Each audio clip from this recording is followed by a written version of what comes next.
Olá, bom dia, Deus te abençoe, Deus abençoe a tua casa nesta manhã de terça-feira, dia 16 de julho. Que a graça e a paz do Senhor seja estendida sobre todos nós e sobre as nossas casas, em nome de Jesus Cristo. Amém? Quero te convidar a abrir a tua Bíblia lá em Romanos capítulo 1, a epístola de Paulo aos Romanos, o capítulo de número 1. Enquanto você encontra, nós vamos orar. Pai, em nome de Jesus, nós queremos te agradecer por esta manhã. Nós queremos te dar toda a honra e toda a glória. Pedimos que o Senhor perdoe os nossos pecados, assim como temos perdoado aqueles que nos têm ofendido, em nome de Jesus Cristo. E pedimos o teu entendimento, a tua sabedoria para compreendermos a tua palavra e andarmos nela, em nome de Jesus Cristo. Amém. Amém? Vamos ler então o primeiro capítulo desta epístola de Paulo aos Romanos, mas antes é importante nós contextualizarmos essa epístola. O autor, como você sabe, como eu já disse, é o próprio Paulo, ele é o autor dessa epístola. Ela foi escrita enquanto ele estava em Corinto, no final da sua terceira viagem missionária. Ele estava prestes a retornar para a Palestina, aonde ele levaria para os irmãos necessitados em Jerusalém donativos que ele havia recebido e recolhido, porque a Palestina estava passando por um período de fome, de muitas necessidades. Então ele ia levar donativos para a igreja. Isso aconteceu lá pelo ano aproximadamente 56 depois de Cristo.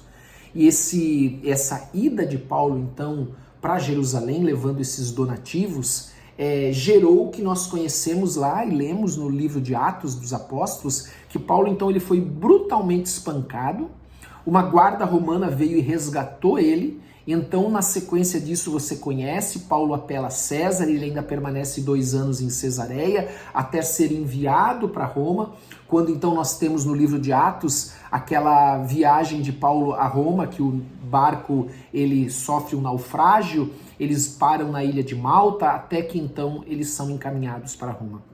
É interessante que Paulo ele foi martirizado poucos anos depois, em torno de 65 a 67, do ano 65 a 67 depois de Cristo, e nós vemos uma referência a isso lá em 2 Timóteo capítulo 4, verso 6, quando Paulo diz que ele estava para ser oferecido como libação no altar, que ele sabia que ele estava nos seus últimos dias. Então Paulo, poucos anos depois, ele é martirizado.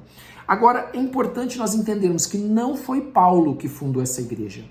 Cristãos, possivelmente, chegaram a Roma e fundaram a igreja ali.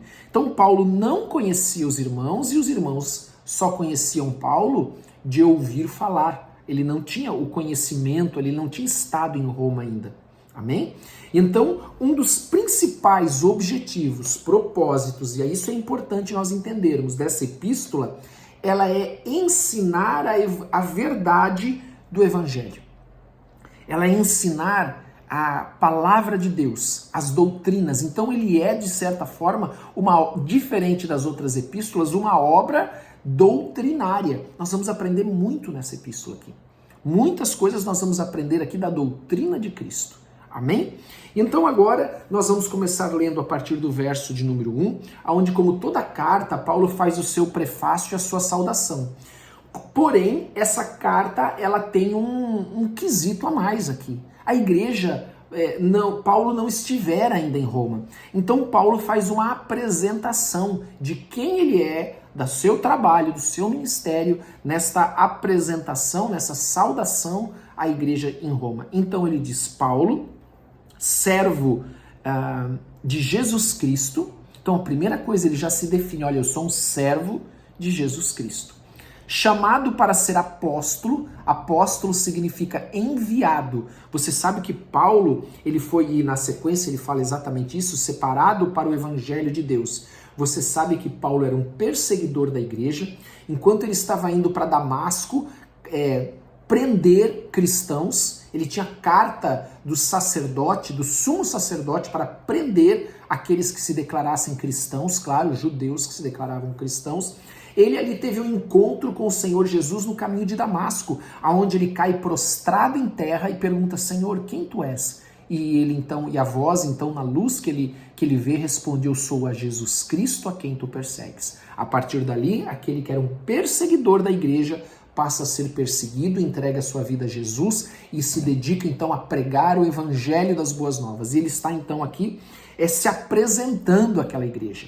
E no versículo de número 2, Paulo diz assim: o qual foi por Deus outrora prometido por intermédio dos seus profetas nas Sagradas Escrituras. Amados, isso é tão tremendo, porque o que Paulo está dizendo assim, olha, o que eu estou pregando é o cumprimento de tudo aquilo que foi profetizado no Antigo Testamento. Você, talvez alguns não saibam, mas Jeremias, capítulo de número 31, do verso 31 ao 34, ele ali profetiza a respeito de uma nova aliança que Deus faria, substituindo, por exemplo, a aliança do Sinai. Então está lá em Jeremias 31, de 31 a 34, então era de conhecimento daqueles que judeus que conheciam a palavra de Deus, que o Senhor estabeleceria uma nova aliança. E ele aqui está falando, então, olha, eu fui enviado aqui para falar dessa nova aliança. Toda aliança, ela é constituída por meio do derramamento de sangue.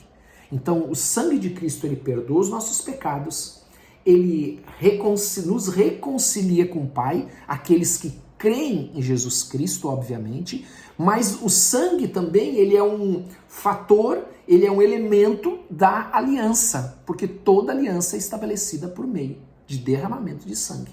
Amém? Então Jesus derramou o seu sangue por nós para que houvesse uma nova aliança com Deus. Aliança agora por meio da fé no Senhor Jesus Cristo e pela graça. Amém? Para todo aquele que crê em nome de Jesus.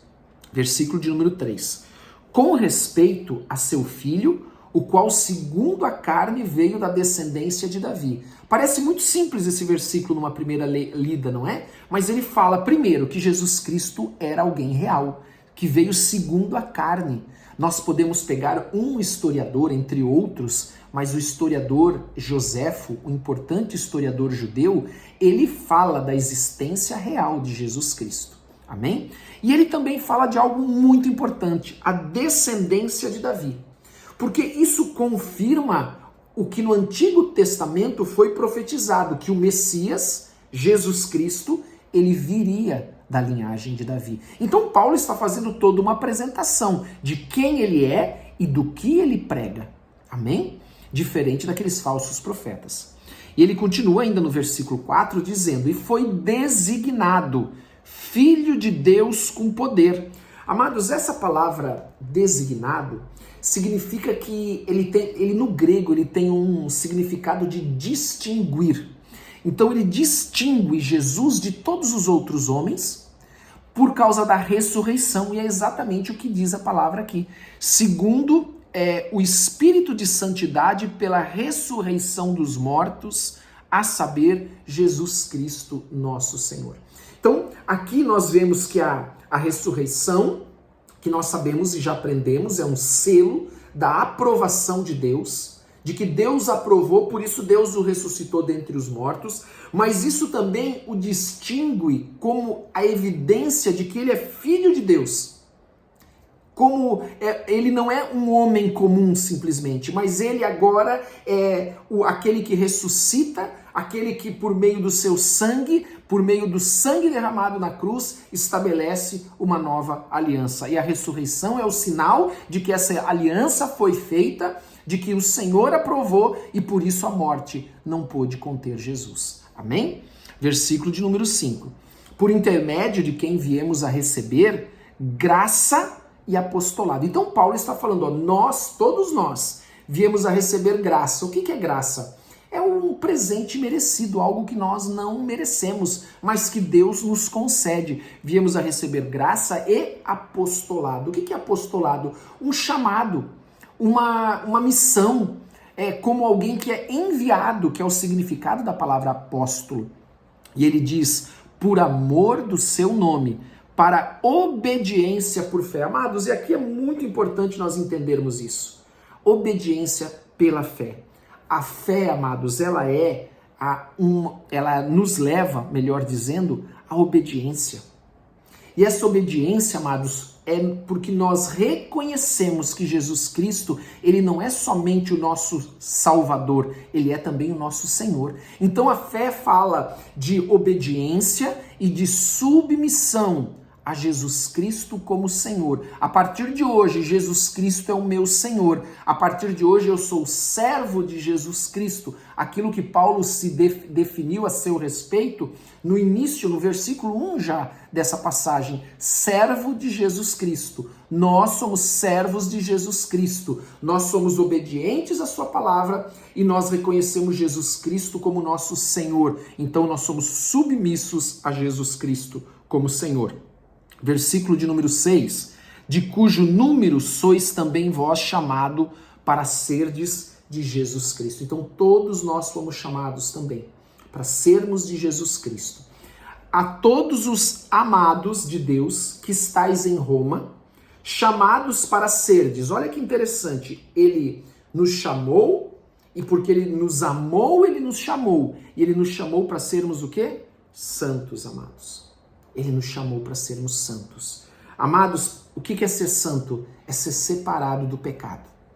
É andar na palavra de Deus, é viver a palavra de Deus. Então, repetindo o versículo 7, a todos os amados de Deus que estáis em Roma, chamados para serdes santos, graça a vós outros e paz da parte de Deus Pai, nosso Pai e do Senhor Jesus Cristo. Amados, todos nós somos chamados para sermos santos, separados do pecado, andando em santidade.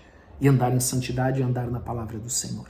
Amém? Glória a Deus. Então isso é a introdução, a apresentação dessa epístola de Paulo, a saudação que Paulo faz à igreja de Roma. E a partir de amanhã nós vamos dar continuidade a partir do versículo de número 8. E vamos aprender muitas coisas, muitas verdades, a doutrina da palavra do Senhor, verdades que estão aqui nessa epístola, porque como eu disse antes, ela não é só uma carta, ela é uma obra doutrinária, ensinando aquilo que Paulo, por não ter estado lá ainda, não pôde ensinar à igreja de Roma. Amém? Vamos orar, eu quero convidar você a fechar os teus olhos. Pai, em nome de Jesus, nós queremos te agradecer por esse dia.